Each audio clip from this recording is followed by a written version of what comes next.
Welcome back to Fantasy Football Review. I'm Phil Hargis. Doug, it's good to see you again. Hey. How many years have we been doing this for now? I don't know, but it hasn't been for the past year. I know that much. Yeah, we took a couple years off. We're ready to come back to you full steam ahead here for some fantasy football action. We have so much knowledge and so many things to teach you guys about what has been going on in football for the last 2 or 3 years. Doug, I don't know about you, but I've been just boiling over for the last so many months to get back on the air and tell all these guys what's going on football-wise. I mean, what have you been up to for the last couple of years?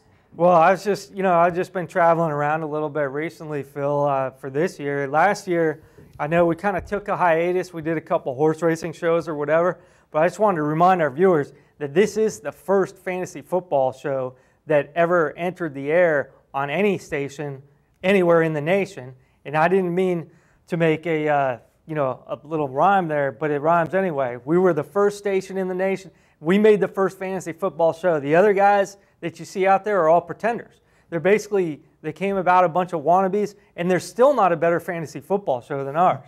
No, to be honest. There's higher budget shows, but there's not better quality as far as the content. No, here you go. Number 1 draft pick, take Adrian Peterson. Take your best quarterback. Take Tom Brady. Take Drew Brees. I mean, it's such BS, guys. It gets so inane. I mean, it gets so ridiculous. We do not load you guys down. I can't even stand to watch those idiots anymore, Phil. I cannot stand to watch them because what happens is, they just say the same thing year after year. It's whoever did well last year, that's who they're keying. That's who they focus on. They forget anything else that happened in the past or that what might happen in this year. It's the bandwagon cattle herding effect that we see constantly on the air on mainstream TV, dude. It bores me to death. And the fact that people will still watch it though because the highlight reels are still pretty good. We don't show you highlight reels of things that people have done in the past. We try to give you a vision for the future and how you can win your leagues and capitalize and make lots of money in your fantasy drafts. That's all we want to do. I would suggest we start this show, Phil, by just breaking down the ADP. And I mean breaking it, I don't mean just breaking it down, I mean ripping it apart.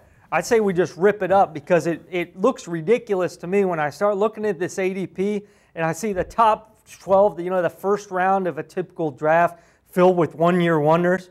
I'm wondering what 1 year people are talking about, and they're talking about last year. They base everything on last year. Last year's not the only year that was ever made in the NFL. It's like people take last year's stats, they rank them from 1 to N, and they put them back up there. It's the same thing over and over again. You got Peterson, you got Drew, you got Turner, Forte. Yep. It's the same. How many times on our TV show have we told you that of the top 5 running backs from last year, one of the guys is obviously a proven stud, and this year we'll probably not argue this can be Adrian Peterson, and that 4 of the next 5 guys are going to be one-year wonders, and they're going to finish out of the top 20. Or yeah, the top 10 for sure. Yeah, that's right. The guys are, we're looking at the top 30 overall ADP right now. The first 7 are running backs. Okay, that makes sense. Most leagues, you have to draft running backs early and often. Adrian Peterson, I don't have much of a problem with, Phil, except for this. There's one little... He looks so good, though. He looks so good, and he had 2 great years, 2 years in a row. But let me tell you what happened last year with Adrian Peterson, Phil, and you may not believe this unless you saw him. He ran for 1,760 yards. And there's only one problem I have with this, okay? There's been a handful of people, and I'm looking at my computer stats right now, probably about 20 or 25, 1,700 and up yard seasons for running backs, okay? But guess what happened the next year to those running backs? There was only 3 of them, okay, that actually maintained or improved on such a season. It's so hard to do. It's very difficult. You had Eric Dickerson, who went to 2,000 yards before he slammed into a 1,200-yard wall the next season. You had Terrell Davis, who improved to 2,000 yards. And then he slammed into, after that season, he slammed into a 200-yard season. And then after that, you had Larry Johnson that did it, right? Larry Johnson actually improved also, had another 1,700-yard season. And then he was, yet to be heard from since then. So Eric Dickerson, of those 3, was the only guy that came back and had another solid rushing season of 1,500 yards or more thus far. Terrell Davis was last heard of in the studio. He never really made any noise on the field again. Larry Johnson's still on the field. I feel like that he can still make a comeback. He had 2 1,700-yard seasons in a row. And Adrian Peterson, again, he's of that quality also. So he might be able to follow it up with another good Doug, season. I've got an one more interesting thing. I hate to argue with you here, but here's an important fact. Argue away. I think you're overlooking is that like those guys when they posted those seasons were much more developed in their NFL careers. Like Adrian Peterson is coming off his 3rd NFL career season ever. He's much younger. Larry Johnson. Larry Johnson was about the same point. In his he career. was not. He was fresher legs though. He may have been fresher legs, but he was very young in his career when he posted those. He was not a 3rd-year running back though in the NFL. I think he was a 2nd-year running back when he did that for Kansas City, but his first 1,700-yard season. But that's neither here nor there. He's still young.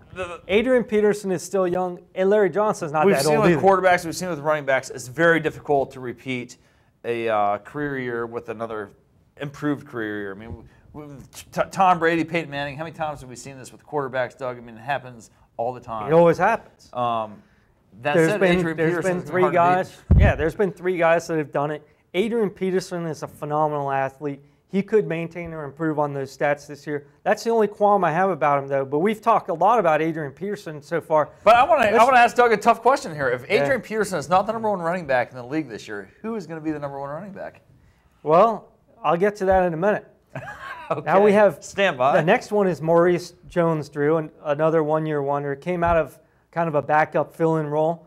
Look, folks, he's committee role. There was no doubt he did really well last year. Okay, he caught a lot of passes and so forth. But let's be honest, you know, that was the first year and the only year that he's done such a thing.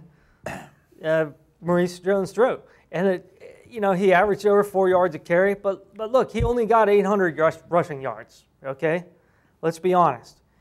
He only got 800 rushing yards. Most of his points that he achieved were through passing and through the reception quality. So, if you're in a WCOF style league, that's pretty. That's all you can ask for. That is pretty good, but he's a one-year wonder. And the next one down on our list of the ADP is Michael Turner, also a one-year wonder. I have less problems with this guy than some of the others, Phil, because we've seen him in the past. He was a very solid backup in San Diego, and he averaged over 5 yards a carry during several seasons there. He became a starter, became the next Priest Holmes. So many guys have made this transformation that have done from that. Backup Frank Gore, running back role. Right. Like the role that Darren Sproles is like trying to encumber right now. It's like he wants a starting job somewhere in the NFL, but where is he going to do it? The Chargers just can't let him go, and they don't want to. You know, speaking of Darren Sproles, while we're on the Darren Sproles subject, sorry to bring it up, man. I believe in one of the drafts, the only draft that I've done so far to date, and he was drafted in probably the same round or the next round that I drafted Larry Johnson. Now, Larry Johnson's a starting running back. That's insane, dude. Are you serious? I want in that league. Larry Johnson is a starting running back, and I had already drafted Tomlinson late in the first round, I might add. Late in the first round, I drafted LaDainian Tomlinson is sliding so far. It stinks of Curtis Martin a couple years ago. One bad year, one subpar season. It wasn't even a bad year. It was just a subpar season. Injury plague season. An injury by LaDainian standards. And he sinks to almost out of the top 10. I got him with the 11th pick in my draft. What a joke! And it was nice for me. And I'm sure you were loving that. The 11th pick in a draft. But I wanted to get Darren Sproles after that, and he went right after I drafted Larry Johnson, who's a starting running back, a former 1,700-yard rusher. Well, you should have been thinking about your handcuff, though. I mean, in that case, I was. You should have been much more concerned with getting a guy like Sproles. I mean, nah. But I don't know. Larry Johnson. Your third running back. I mean, you don't want your third running back to be a backup guy. Well, you're playing a flex position, okay?